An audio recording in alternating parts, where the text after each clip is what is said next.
thinking, is there such thing as being too nice? I mean, my grandmother would tell me, no, there's not such a thing, baby. But I don't think she knows what she's talking about. There is such a thing as being too damn nice. And I want to talk about it. So this episode opens up with the side effects of meeting Miss Wanda and the father in Mexico. And Towanda and Trina thinks that their mother should let it all go and be best buds with Miss Wanda. That they should all be able to come to a family gathering and all enjoy each other. Now, I've said the entire episode, this is crazy. Like something's wrong with Towanda's ass, in my opinion.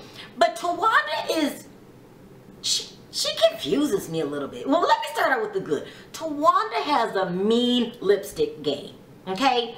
So she had this really pretty orangey red that I'm trying to duplicate, but I don't know how good a job I'm doing. And she has a mean cheekbone game. She's very, very pretty. Very pretty.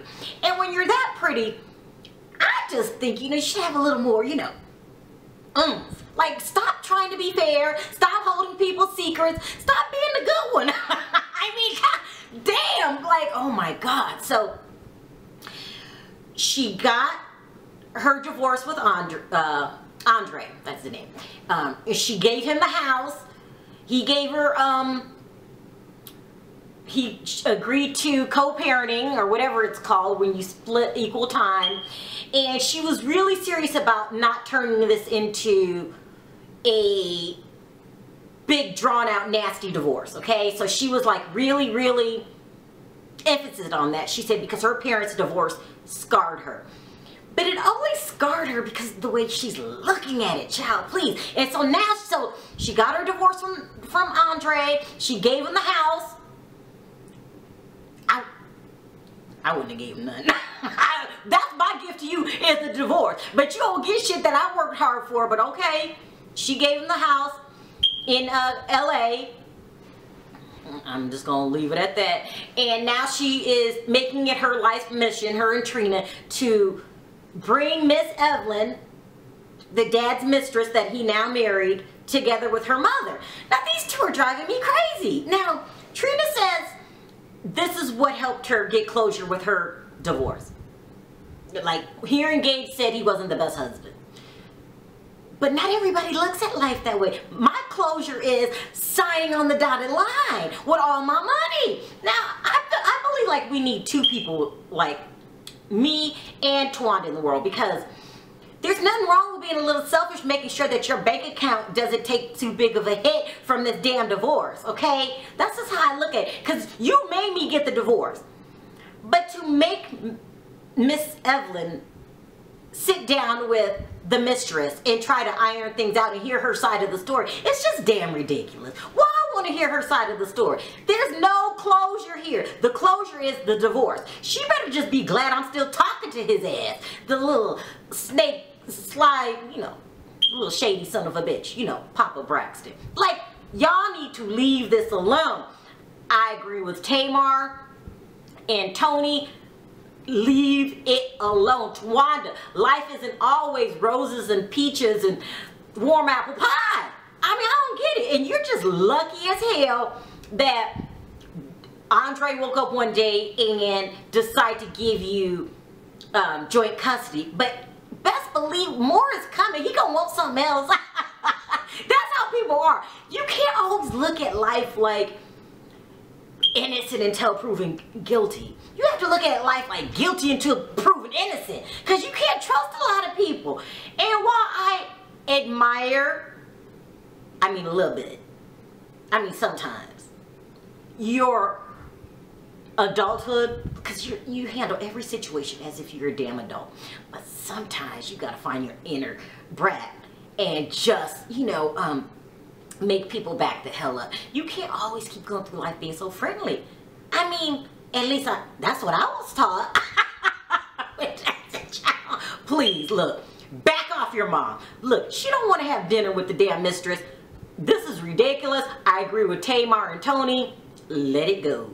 And now that you got your divorce from Andre, who probably didn't deserve the damn house, in my opinion, like, because, you were the one working for all that. You know, I'm just saying. I mean, he's a good father and all that, but he a good father need to find a damn job, okay?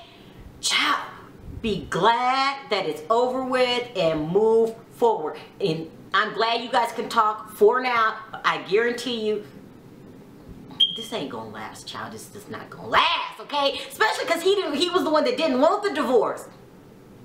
But you know, I admire Towanda in some ways. I mean, on Thursdays, I admire her. But any other time, she just baffles me. She's very pretty. I'm just hoping she gets a little attitude, you know, and a little conceitedness about herself, and realize that she runs the show and that she's pretty. You know, she's just a little too passive for me. I'm just saying. I mean, even Trina eventually cussed Gabe out. I mean, can you just go through life being one big ass adult? This is unheard of. But that's what happened in the first segment. Next we have Toni.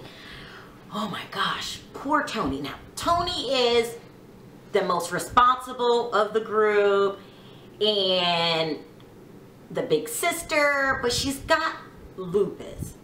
And this is a deadly disease. I ain't trying to be dramatic here. I mean, my cousin has lupus. It's no joke. It's no joke. And it doesn't go away. It's not nothing you can take a pill for. It's when your immune system turns on itself. And it's awful. And now it's attacking her vocal cords. Now, she's trying to be upbeat about it. But this is a sheer... This will send me in a panic. I mean, because she was born a damn superstar. And if you can't sing... Now, I know she's more than singing, but it's going to take a transition period. So I'm hoping, you never know with lupus. It can go into remission. It cannot. It definitely alters your lifestyle, even from just being in the sun, like she was describing. Like, being in the sun doesn't work for her. It gives her flare-ups. It's a lot going on. I feel terrible that now it's attacking her vocal cords. I mean, lupus ain't no joke, but at least you have your family support. I mean, you know, if that's a help. And you seem to have a good man, okay? Now, I would have shot myself in the head last year before I would admit to Birdman being a good man. Because he's just, you know, on sight. Like, I don't know him no more. But I remember the whole put some speck on my name. You know, how he clowned himself at the Breakfast Club. And, you know, I hear those nasty rumors that if you sign with Cash Money, you're going to get a lot of things but money.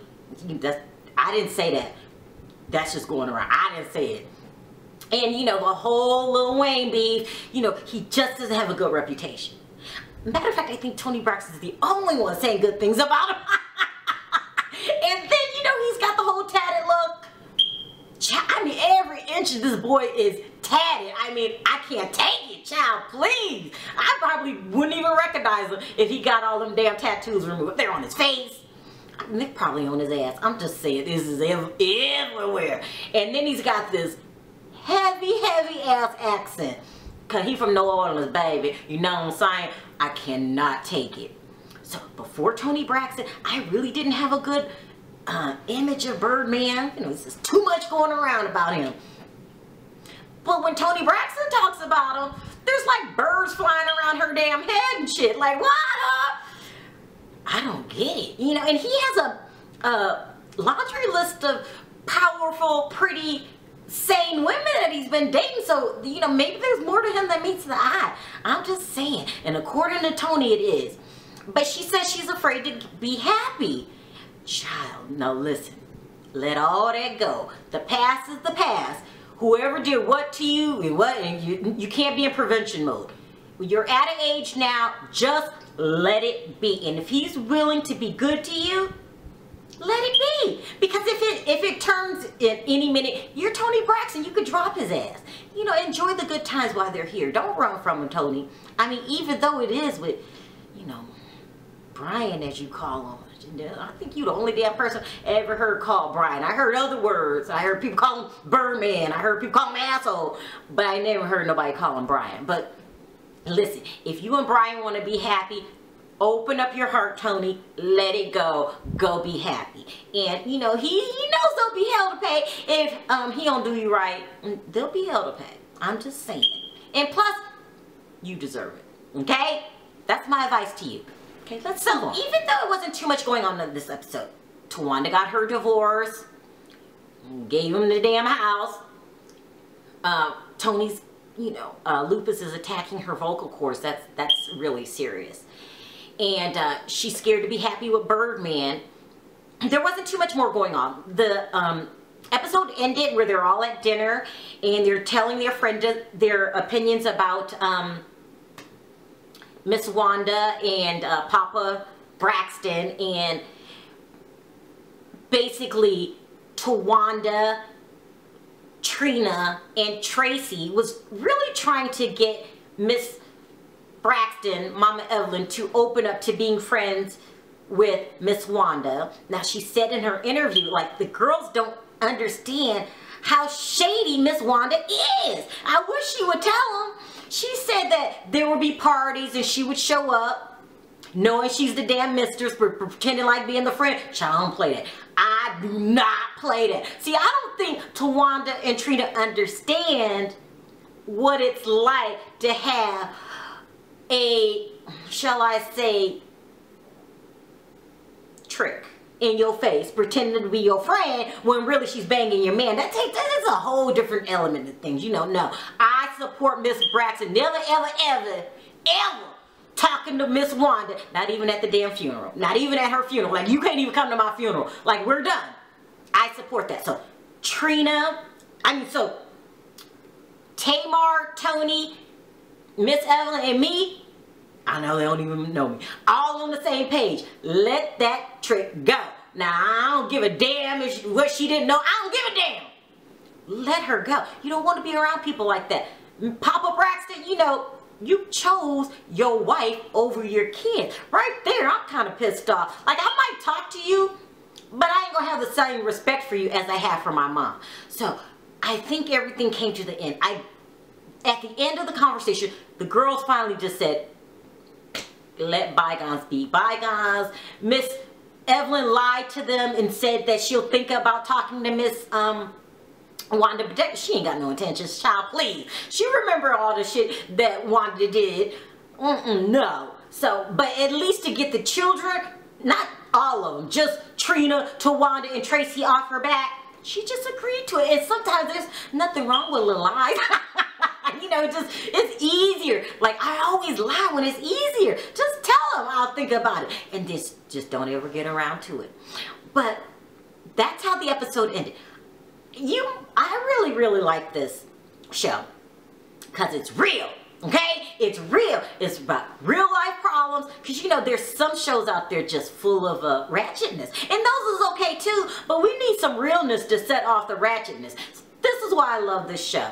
Again, Miss Evelyn, by far, my favorite mother on television. Love, love, love, love her. Strong as hell. Strong to put up with the things that she had to put up from Papa Braxton and still maintain a good relationship with her children. I mean, she could have went off the deep end. This could have turned her into like a hoe. She could have been like a chronic person that just sleep around because, it was done to her. Now, she kept her dignity, her pride, her self-respect. I just love her. Can't love her anymore. So I love, love, love this show, and I will be back for season 6. So thanks for watching. Until then, talk to you next time. Bye.